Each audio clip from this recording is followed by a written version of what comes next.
চলতি মাসে পাকিস্তানের পররাষ্ট্রমন্ত্রী এবং সচিব আসছেন বাংলাদেশে। বলা হচ্ছে সম্পর্কের নতুন মোড়। বিগত স্বাধীনতার পর থেকে এই পর্যন্ত পাকিস্তানের সাথে আমার সম্পর্কটা দূরত্বটা এমনভাবে তৈরি করে রেখেছে ভারত, এবং ভারতের যে শক্তিগুলো বাংলাদেশ শাসন করেছে তারা পাকিস্তানের সাথে সম্পর্কটা আমাদের অনেক বেশি দূরত্ব করে রেখেছে। যদিও 71 সালে পাকিস্তানের একটা ভুল ছিল, সে ভুলের কারণে তো আর একটা দেশের সাথে দীর্ঘদিন ধরে সম্পর্ক খারাপ রাখাটা আমাদের উচিত হয় না। পাকিস্তানই আমাদের প্রকৃত বন্ধু ছিল, এবং পাকিস্তান থেকে বাংলাদেশকে আলাদা করার যে চক্রান্ত ছিল সেটা সম্পূর্ণ বানোয়াট, মিথ্যা ছিল, ষড়যন্ত্রমূলক ছিল। কিন্তু পাকিস্তান আমাদের অতটা ক্ষতি করে না যতটা ক্ষতি আমাদের ভারত করেছে। ভারত চায় না যে পাকিস্তানের সাথে বাংলাদেশের সম্পর্ক থাকুক। অনেকে বলছেন যে ভারতের উপর প্রতিশোধ নিতেই নাকি বাংলাদেশের পাকিস্তানের সাথে সম্পর্ক। আমার কথা হচ্ছে ভারতীয় আগ্রাসন বিরোধী, ভারতীয় আগ্রাসনকে ঠেকাইতে হলে অবশ্যই আপনাদেরকে পাকিস্তানের সাথে সম্পর্ক করতে হবে। আমরা একটা দেশের উপর এতদিন কুক্ষিগত, তাদের দেশের শাসনভারের উপর, তাদের দেশের সরকার বা তাদের দেশের যেই এজেন্ট বাংলাদেশের সরকার হিসেবে ছিল তাদের একটা খাতে আমরা কুক্ষিগত ছিলাম। সেই কুক্ষিগত জায়গা থেকে বের হইতে হলে আমাদেরকে ন্যায্যতার ভিত্তিতে সব জায়গায় সব দেশের সাথে আমাদেরকে সুসম্পর্ক রাখতে হবে। ভারত আমাদেরকে পাকিস্তানের সাথে সম্পর্ক করতে দেয় নাই, এবং পাকিস্তান বাংলাদেশ যে একটা দেশ ছিল এই দেশটাকেও চক্রান্ত করে ভারত আমাদেরকে দুটা দেশে আলাদা করে বিভক্ত করেছে।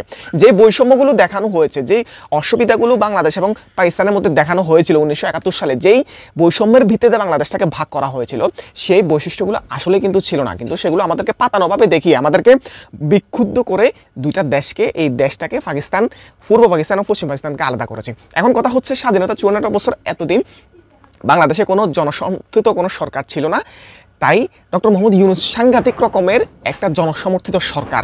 সে সরকারের আমলে নেপাল, ভুটান, পাকিস্তান সহ বিশ্বের যতগুলো দেশ আছে আমরা সবার সাথে ন্যায্যতার ভিত্তিতে, সমঝোতার ভিত্তিতে সম্পর্ক বজায় রাখবো। এটা হচ্ছে আমাদের জাতিগত উন্নয়নের জন্য একটা ধারক বাহক হবে। আমরা কারো কাছে নতি স্বীকার করার দরকার নাই। আমাদের যেটা ন্যায্যতা, আমরা যেটা মানসম্মতভাবে পারবো সেটা আমরা সব দেশের সাথে বজায় রাখবো। কিন্তু কারো কাছে ক্ষমতায় গিয়ে কারো সাব করার জন্য, দেশটাকে বিকিয়ে দেওয়ার জন্য, অন্য একটা দেশের করদ রাজ্যে পরিণত হওয়ার জন্য বাংলাদেশের জন্ম হয় নাই। একটা ফ্যাসিস্ট, একটা দানবকে সরানো হয়েছে যাতে করে এই দেশটা এগিয়ে যেতে পারে। মানুষ যেসব অধিকারগুলো পায় না, মানুষ যেসব বৈষম্যগুলোর শিকার হয়েছে, সেসব বৈষম্যগুলো, অধিকারগুলো যাতে না হয়, অধিকারগুলো যাতে মানুষ পায়, বৈষম্য যাতে না হয়, এই কারণেই কিন্তু এতগুলো মানুষ জীবন দিয়েছে, আহত হয়েছে, নিহত হয়েছে, পরিবার ছাড়া হয়েছে, মানুষ ধান খেতে, পাট খেতে সহ বিদেশ পর্যন্ত চলে গিয়েছে, দেশে পর্যন্ত থাকতে পারে নাই। এরপরেও আমাদেরকে এই বিষয়টা মাথায় রাখতে হবে যে আমাদের প্রত্যেকটা দেশের সাথে সমানভাবে সমঝোতার ভিত্তিতে, সম্মানের ভিত্তিতে সম্পর্ক থাকবে। সেটা পাকিস্তান হোক, সেটা নেপাল হোক, সেটা ভুটান হোক, বা অন্য কোনো রাষ্ট্র হোক, প্রত্যেকের সাথে আমাদের সমঝোতার ভিত্তিতে, জনগণের সাথে, আমাদের দেশের সাথে দেশের সম্পর্ক হবে, জনগণের সাথে জনগণের সম্পর্ক হবে। কারোর সাথে পাতানো অন্য একটা দেশের কাছে আমাদের পররাষ্ট্রনীতি, অন্যান্য যে বাণিজ্যিক নীতি, এগুলো আমরা বন্ধক দিয়ে আমাদের দেশটাকে চালাবো না। আমরা আমাদের সম্মানের ভিত্তিতে, সযত্নের ভিত্তিতে আমরা আমাদের সম্পর্কগুলোকে বজায় রাখবো, এবং আমাদের স্বার্থের জন্য প্রত্যেকটা দেশ চায় তার স্বার্থ বজায় থাকুক, প্রত্যেকটা দেশ চায় তার সমঝোতার ভিত্তিতে যাতে সমান সূচক একটা কূটনীতি হয়, একটা রাজনীতি হয়, একটা ভৌগোলিক সম্পর্ক তৈরি হয়, সেই সমঝোতার ভিত্তিতে আমরা সবার সাথে সম্পর্ক রাখবো। এখন বলতেছে যে ভারতের উপর প্রতিশোধ নিতেই নাকি পাকিস্তানের সাথে না, সবার সাথে আমাদের সমঝোতার ভিত্তিতে সম্পর্ক থাকবে, যাতে করে আমাদের দেশ সবার সাথে, ব্যবসায়ী বলেন, কূটনীতি বলেন, রাজনীতি, সব কিছু সমঝোতার ভিত্তিতে হবে, সম্মান সূচক ভিত্তিতে হবে। আমাদের জনগণের অধিকার এখানে সবচেয়ে বেশি থাকবে, জনগণ যেভাবে চাইবে সেভাবে সম্পর্কিত হবে।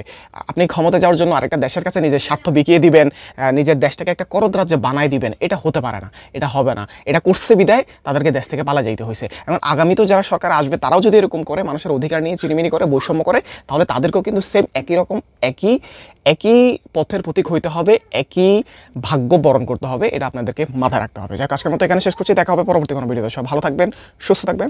আসসালামু আলাইকুম।